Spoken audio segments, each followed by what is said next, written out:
Boulder Brewing Company. As I mentioned at the top of the show, Boulder is one of the earliest microbreweries.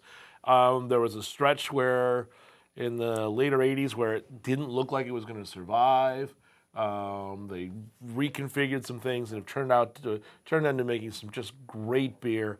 Not a lot of it comes out here, more the specialties than the regular stuff, but across the board their beer is great. And one of my great brewing friends, the other brewer when I was in White Plains, started out as a keg jockey at Boulder back in 1904 or whatever it was. When it started.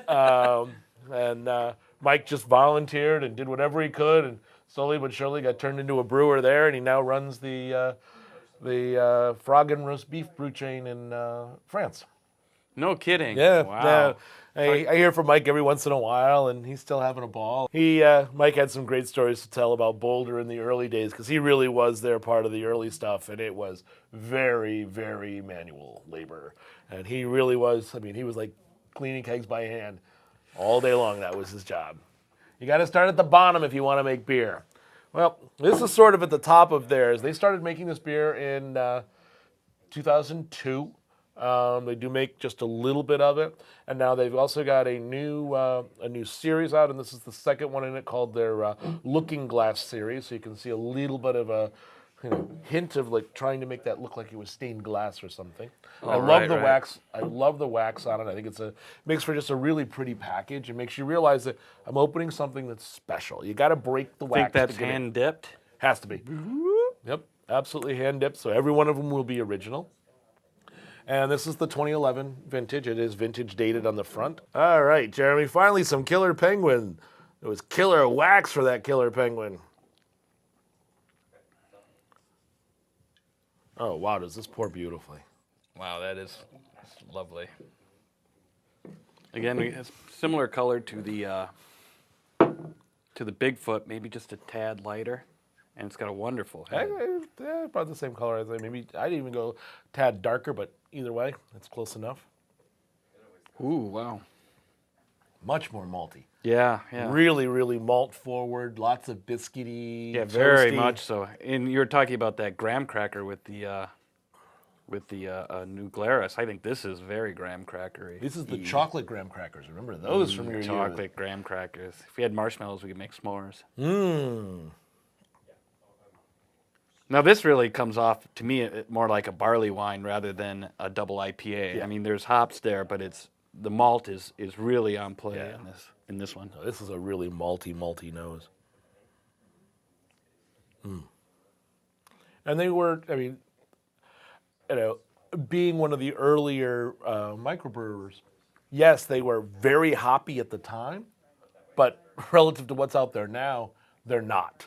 When they went into business in the early 1980s, I remember getting Boulder beer probably as early as 85, and that was on the East Coast.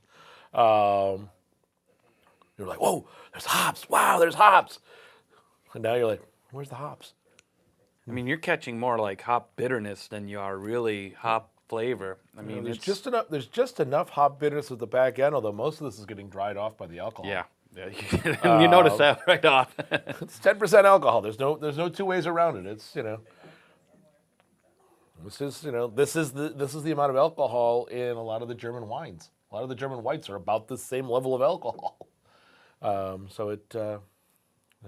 Not surprising you're going to get it, but this is very, very much more in the English style of a barley wine than the American style. The hops in this are there as a counterpoint to balance it. They're not to show off. It's not a hoppy beer by any stretch. This is a malty. Yeah. And some really neat, really wonderful different malts and layers of them as well. Right. This becomes much more of a sipping. Let it open up. Let the malts develop and let this warm up. The more American style barley wines with the intense hopping, you actually have to have those a little bit chilled because otherwise the hops get to be a little bit aggressive. Yeah, they can really come out.